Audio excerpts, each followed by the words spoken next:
Shift it in.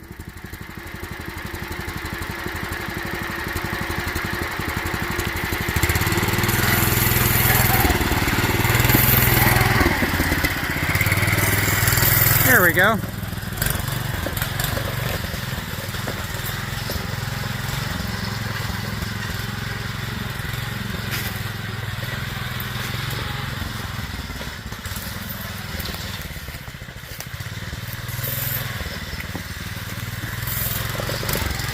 Yeah, I can't keep up with him now. He's way faster.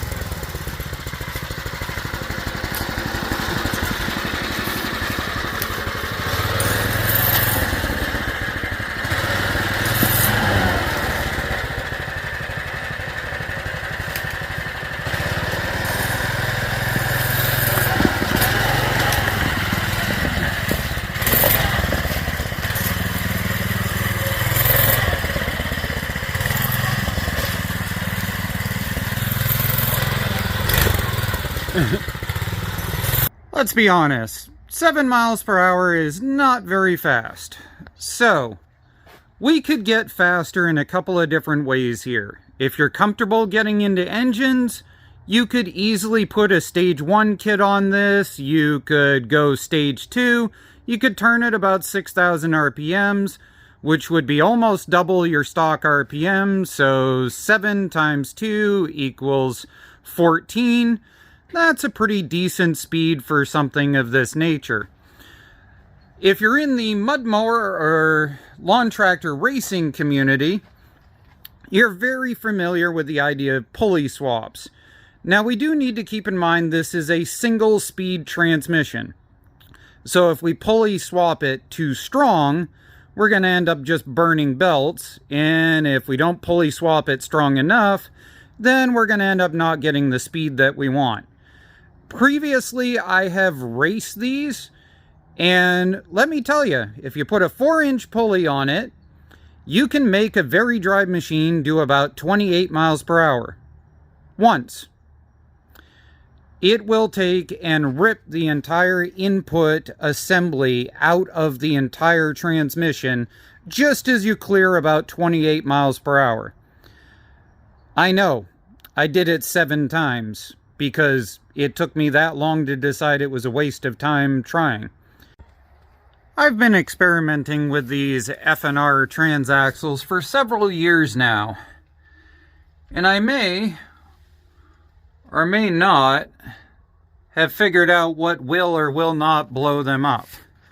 So if you'd like to take my advice on choosing a pulley size, you're welcome to. Otherwise than that, go with whatever your heart desires. Now, that being said, in the interest of keeping this a junkyard build like it started as, this is a deck spindle pulley out of a Craftsman, and I love these. I've used them on many different builds because they are just plain rugged as snot, and you can't warp them, you can't break them, you can't screw them up, and they weld really good. Now, if you're dealing with a really old machine, these pulleys are an old-fashioned welded-in hub pulley, just like a lot of the Spicers and MSTs have. If you're dealing with the 2nd generation, then you're going to have this giant 22 millimeter nut. You're going to have this really weird star pattern. And then you're going to have this splined adapter. On the 2nd generation, these are steel. On the 3rd generation, with the slightly bigger version of this, these oftentimes are aluminum, which obviously you cannot weld to. So, if you have the aluminum one, then you are going to have to take this, and you're going to have to set it into there and weld that edge in there. Whoa, sorry, almost dropped you guys. You're going to have to weld that edge on the inside of there, then cut all of this back, finish the weld around the outside of the lip, and then you can be able to bolt that on that spindle. Obviously, after all that's done, you cut a hole here that you can get this nut through. But just in case it wasn't self-explanatory, there's that. Luckily, this version has a steel version. So I am just going to drill that center out, and I'm going to drop that down in.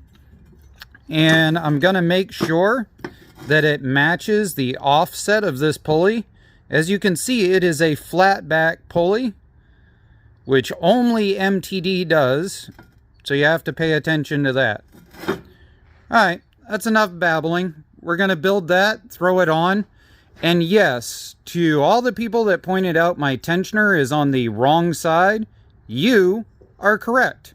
Would you like to know the biggest step bit secret that no machinist ever passes on? Here it is.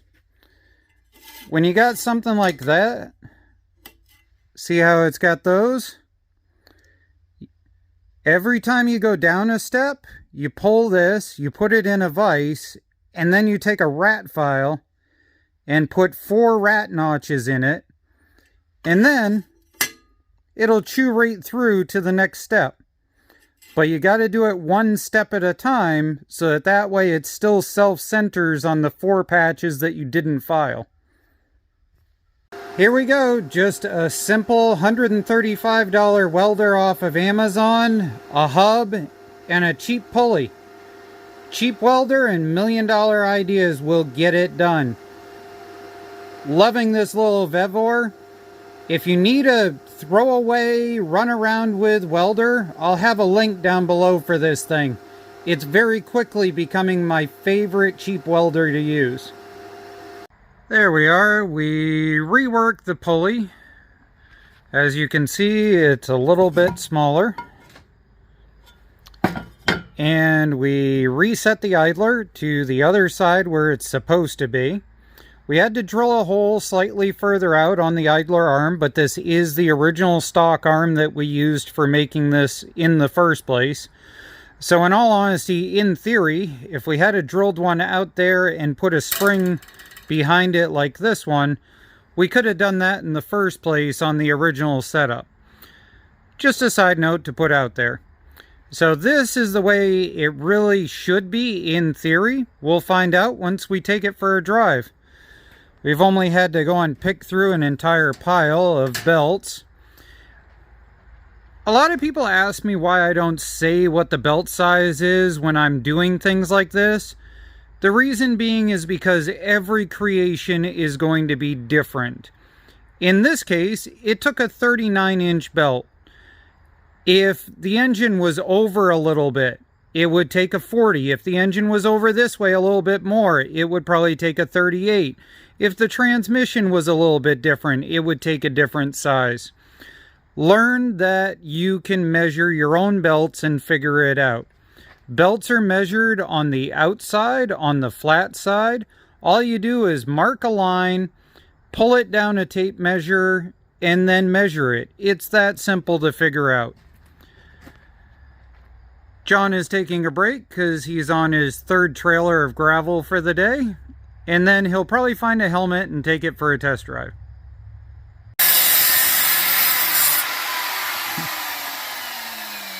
John managed to find a gas pedal left over from the old Fast and the Furious fad days he wants to make fit on his Gokart. We'll see how that looks after. Well, there's John's Fast and Furious pedal. And that strange looking monstrosity there is the throttle off of a large Cub Cadet that now circles around and goes right there into the shifter on the rear of this thing. So we'll see how well this works out.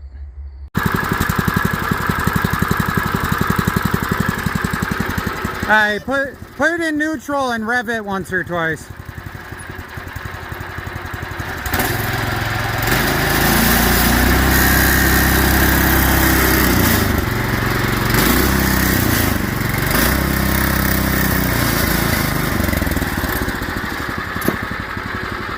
Is that forward?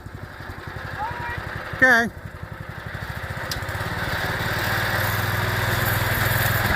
Now that's reverse. What'd I do? Mount it backwards? Alright, pull back on it.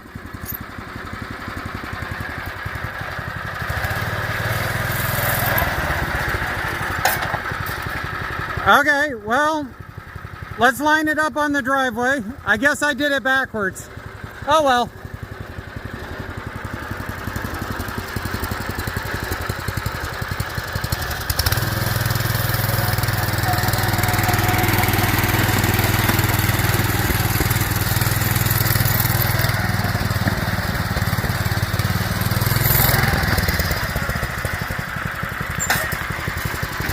All right, whenever you're ready.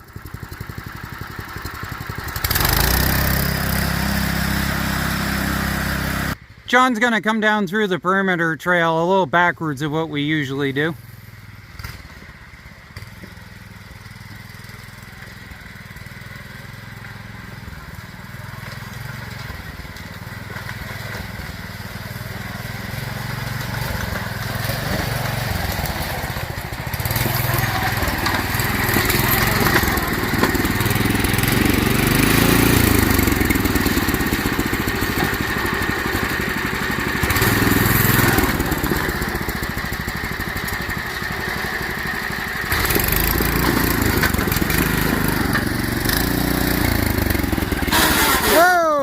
That wasn't you, that was it.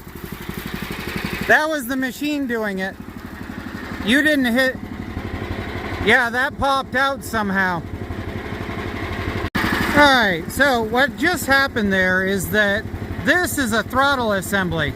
And a throttle assembly is designed so if you go all the way up through, you give it choke, but it naturally wants to come back to where the notch is on the top. So I had it in choke position when I set up this thing, when it should have been in this upper notch. So now we should be able to go forward, neutral, reverse, neutral, forward.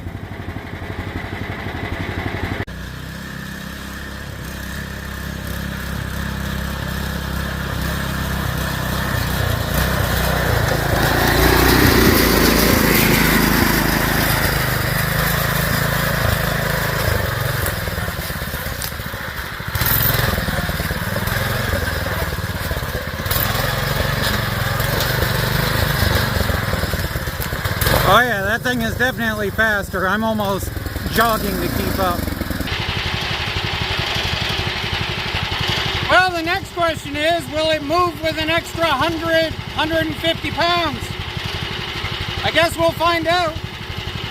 So that should be forward.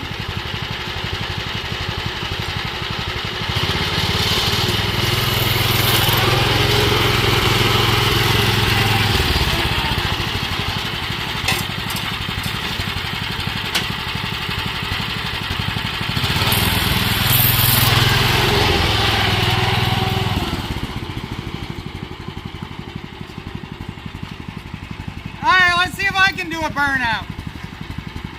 Ready?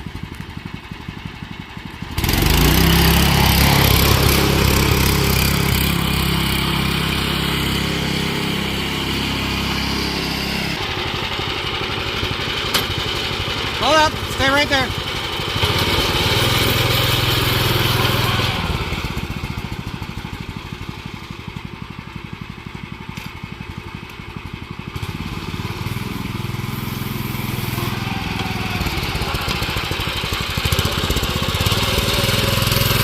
Jeep thing. Whoa!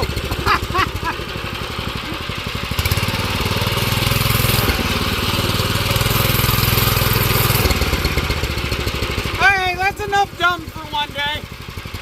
We'll see you guys in the next video.